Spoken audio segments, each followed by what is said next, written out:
लाडकी बहीण योजनेतून 92 लाख महिलांची नावं वगळली. सर्वाधिक 28 लाख महिला बीड जिल्ह्यातल्या ई-केवायसी प्रक्रियेसह पात्रतेच्या निकषामुळे लाभार्थी संख्येत घट.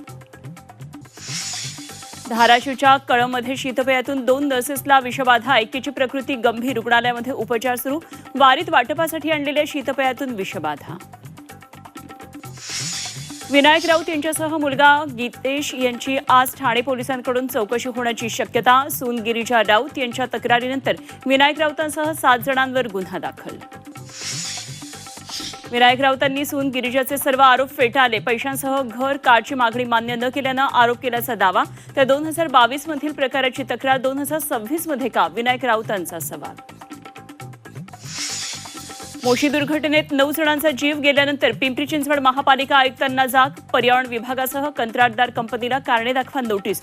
त्रुटी आढळल्यास थेट गुन्हे दाखल करण्याचे आदेश.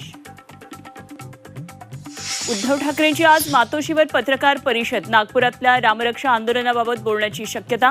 मुंबईतील आंदोलनानंतर राज्यभर आंदोलनाची तयारी. राम मंदिर दान चोरी प्रकरण सुप्रीम कोर्टात. स्वतंत्र आणि न्यायालयीन चौकशीच्या मागणीबाबतच्या याचिकांवर आज सुनावणी. संत ज्ञानेश्वर माऊलींच्या पालखीचा आज सासवडहून जेजुरीकडे प्रस्थान. तर तुकोबारायांची पालखी वरवण मुक्कामी.